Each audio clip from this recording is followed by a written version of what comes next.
Bonjour les filles et bienvenue sur cette nouvelle Weekly News.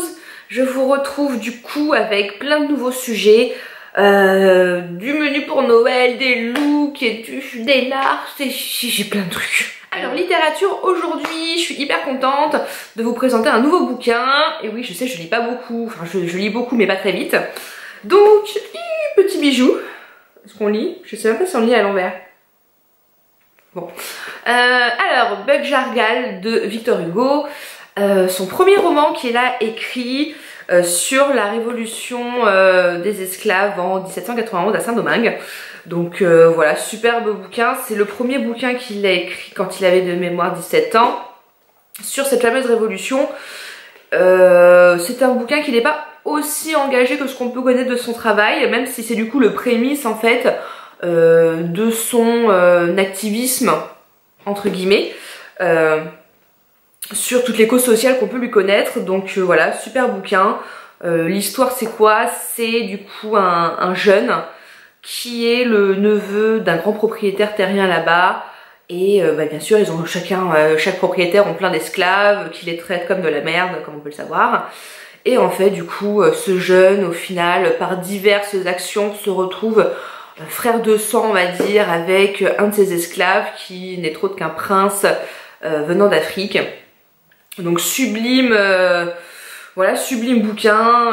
On reconnaît bien la patte d'Hugo parce qu'on parle beaucoup d'honneur, beaucoup d'amitié, d'amour, de lien fraternel. Enfin ça fait, voilà, ça se lit très très vite. Ça se comprend aussi très bien parce qu'il y a beaucoup de petites annotations quant au langage, quant aux détails historiques également. Donc franchement n'hésitez pas, j'ai pleuré à la fin tellement que c'était beau, donc je vais pas vous raconter, ça serait gâché. Mais ouais, j'ai versé mes larmes, et je dis mais au pluriel. Continuons au programme. J'ai reçu du coup ma box. En fait cette vidéo devait sortir plus tôt mais bon, plein de problèmes et basta, donc je vais pas vous embêter avec ça. Du coup, je voulais vous faire voir ce qu'il y a dans ma Birchbox ce mois-ci que j'ai reçu car je suis abonnée. Tous les mois je la reçois et donc du coup je vous laisse avec le clip.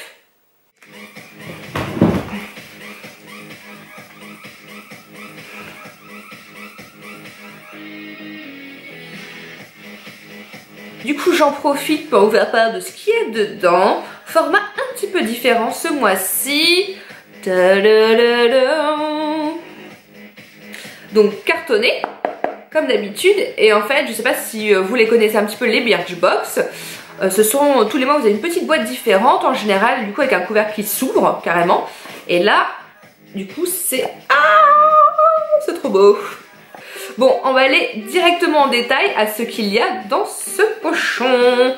J'ai aussi du coup la petite notice qui va avec, parce qu'effectivement il vous donne en fait le prix des choses et font un petit descriptif de ce que c'est. Donc premier produit maquillage, c'est un eyeliner de chez Ciate Cosmetics. Ciate ça doit vous dire quelque chose, c'est les vernis en fait à ongles avec le petit nœud tout mignon Ciate London. Donc voilà, donc là ça s'appelle le Fierce Flicks Eyeliner Black. Donc voilà, c'est un eyeliner feutre, hein. On va aller tout simplement. Le prix est à 13,60 € en format, enfin en prix de vente, et là c'est le format classique, hein. C'est pas un mini, c'est pas une miniature, c'est vraiment le format classique. Qu'est-ce qu'on vient en deuxième? Oui, fort bien. Ça, ce chose, mise au point. Pourquoi ça marche jamais? Bon bref, on s'en fout. Ça s'appelle, la marque c'est Humankind et celle-ci c'est la crème hydratante sous la douche. Donc ce qui est hyper cool, du coup c'est un peu comme les Nivea qui étaient sortis à un moment donné. Donc là vous lavez, vous appliquez une petite, une bonne noisette hein, sur le corps, tout. On laisse ça agir quelques, une à 2 minutes et puis on va venir rincer. En termes d'odeur, bah ça sent le propre, hein, je peux pas forcément dire beaucoup de choses en plus. Ça sent le propre. Vient ensuite la marque John Masters Organics. Et là c'est le Citrus and Neroli Detangler. Donc c'est un produit pour les cheveux. Donc voilà. La miniature ici fait... J'ai pas mes lunettes. 30 ml je pense également, ou 20 ml. Donc petite miniature et en fait c'est un après-shampoing hein, clairement. Ouais, l'odeur comme ça a pas l'air ouf, ça a l'air un peu fort, mais bon pourquoi pas, on va pas se, comment dire, enfin on s'est compris, bref. Ensuite, last but not least, la crème Polar, celle-ci c'est la véritable crème de Laponie. Donc c'est une crème de jour.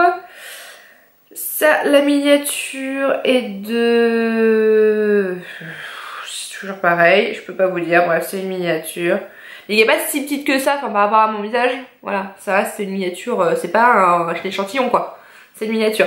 Et le dernier produit que j'ai reçu, donc le 5e, c'est un rouge à lèvres de chez LOC, la marque Love of Color. Et donc c'est l'Ultra Gloss Lip Pencil, donc en teinte comme ça, c'est un beau rose. Donc elle est ultra glossy, je vous fais le petit swatch. Mise au point. Toujours pas de mise au point.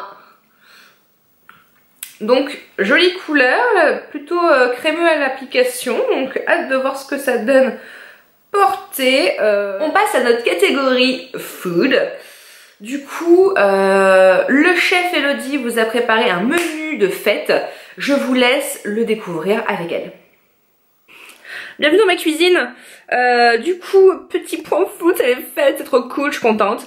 Et je vous filme dans ma cuisine, je suis en train de cuisiner moi-même et je me suis dit je vais vous faire un petit point sur une idée de menu que vous pourriez faire pour les fêtes en mode last minute. Avec des produits hyper festifs. Je commence par l'apéro, forcément, logiquement c'est champagne. Ou sinon vous pouvez faire ce qu'on appelle l'élixir des fêtes. Oh, qu'est-ce que c'est? Je sais pas. Dis-moi. Dis-nous ce que c'est. L'élixir des fêtes, c'est du champagne, du Cointreau et un petit peu de miel. C'est super bon, je kiffe, c'est vraiment trop cool. Ça donne vraiment une petite note un petit peu plus sucrée, donc ça change un petit peu du champagne classique. Ok, on passe à l'entrée. À l'entrée, qu'est-ce qu'on peut faire? C'est la saison de la Saint-Jacques, c'est les fêtes, alors allons-y. Je vous propose un petit carpaccio de Saint-Jacques à la vanille de Madagascar. Comment ça se fait? C'est hyper simple. Déjà un bon couteau, on découpe la noix de Saint-Jacques très finement pour que ce soit délicat. Et on va le mettre dans un petit plat à mariner avec de l'huile qu'on aura fait infuser avec de la vanille. Donc on ouvre une gousse de vanille de Madagascar, on met les graines dedans, l'huile et on met sur les Saint-Jacques. Et là, c'est une tuerie. N'oubliez pas d'assaisonner surtout. Ok, on passe au plat. Qu'est-ce qu'on va faire comme plat? Je vous propose une viande un petit peu plus exotique que la quotidienne, on va dire. Une souris d'agneau. C'est trop beau, j'adore. Caramélisée avec une polenta grillée. Comment ça se fait? Une cocotte, vous faites cuire votre souris là-dedans, elle est étouffée, 1h45 à peu près, on rajoute du miel, des aromates, c'est trop cool, ça va caraméliser tout seul, ça va être fondant à souhait, une petite polenta grillée.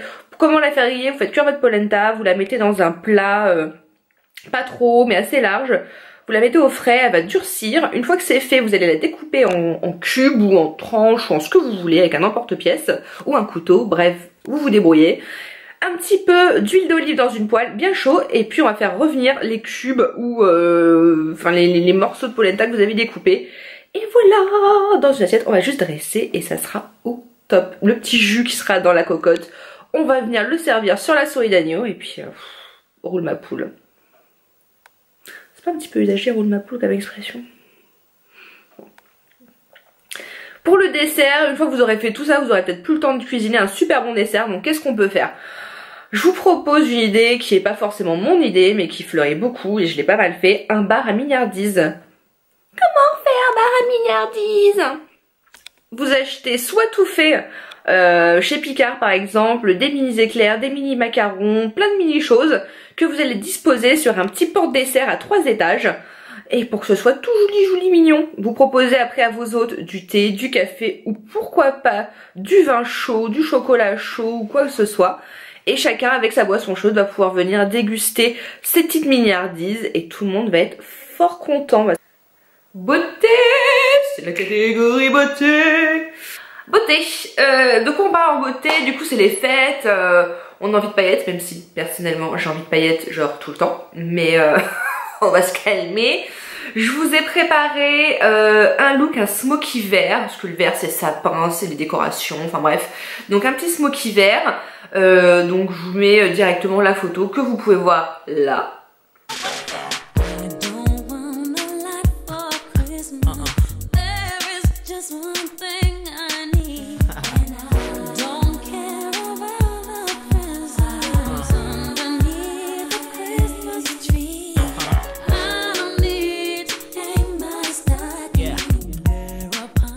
Donc très intense, super joli, un teint bien frais, on aime, tout ce qu'on aime, mais plein de paillettes.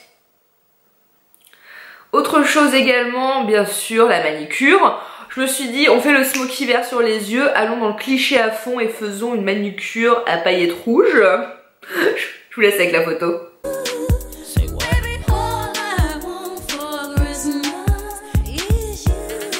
Autre petit point beauté, la tendance qu'il y a partout en ce moment sur internet, des rouges à lèvres métalliques. C'est tout le monde en sort, il y en a partout, on s'en passe plus et moi je trouve ça super chouette.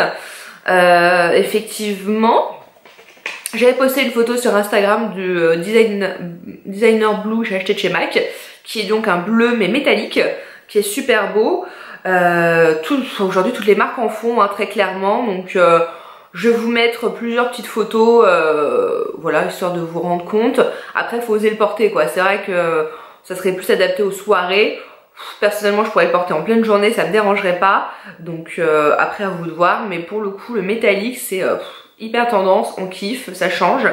Et pour les fêtes du coup ça peut être vraiment pas mal sur un petit look bien swag. On passe au DIY de cette semaine et du coup pareil je voulais rester dans la thématique un petit peu de Noël, des fêtes. Et je voulais du coup vous donner une petite recette pour faire votre thé de Noël. En sachant que ça peut servir soit à faire un petit cadeau à vos proches, donc voilà un petit quelque chose à offrir, par exemple si vous avez des proches qui viennent dîner chez vous, donc à donner à chacun, ou vraiment faire un cadeau à part entière dans un panier gourmand, enfin voilà, que sais-je. Donc première chose en fait, déjà choisissez bien votre contenant, un petit sachet ou une boîte. Je trouve que la boîte c'est toujours plus sympa à offrir parce qu'en plus du coup les personnes gardent vraiment la boîte et enfin voilà, je trouve que c'est plus complet. Donc vous avez pas mal de boîtes de Noël achetées dans plein de boutiques, donc faites-vous plaisir là-dedans. Et je vous donne du coup la recette qui va avec. Donc pour faire un thé de Noël, qu'est-ce qu'il nous faut? Il nous faut du thé noir. On va prendre par exemple 100 g de thé noir. Ensuite on va rajouter de la vanille en poudre, une cuillère à café ça suffit pour 100 g de thé noir. Une cuillère à café de cannelle en poudre également. Ça fait des épices, c'est super bon. On continue sur le côté un peu épice et on va rajouter une demi-cuillère à café de cardamome en poudre également. Et on va ajouter du coup un peu de fraîcheur et d'acidité à tout ça par les agrumes. Donc un citron jaune, une orange, bio s'il vous plaît, comme ça on va pouvoir, parce qu'on utilise les zestes, donc prenez les bio, donc qui n'ont pas été traités. On va tranquillement aller prélever les zestes, pas la partie blanche, c'est la partie qui est amère, donc faites bien attention. On les détaille au couteau en petits morceaux sur une plaque au four et on va laisser sécher à 100 degrés pendant 1 heure. Et après, bim badaboum, c'est fait, on laisse refroidir, on met dans les sachets et c'est bon. Et vous avez votre thé de Noël. Jingle bell, jingle bell. Pardon, excusez-moi. Je m'enflamme. Du coup, c'est fini pour cette weekly news. Ça a été court mais intense. Enfin, court, je sais pas encore. Le montage pas fait. Je vous laisse comme d'habitude avec une petite vidéo rigolote et surtout si vous n'êtes pas abonné n'hésitez pas à le faire à la chaîne Aux Arts de la Beauté, à me suivre sur Instagram @elbeautyfood. Je vous souhaite à tous de très joyeuses fêtes de Noël et puis on se retrouve la semaine prochaine. Ciao. Jingle bell, jingle bell, jingle all the way. Ah oui. Ah, c'est bon. Ah oui. Je ne sais pas si vous avez remarqué, Thérèse, il y a une espèce de deuxième couche à l'intérieur. Oui. C'est fin, c'est très fin, ça se mange sans fin. Oui, effectivement, on a un petit peu l'impression que c'est fait à la main. Ouais. Oui, c'est fait à la main, c'est roulé à la main sous les aisselles.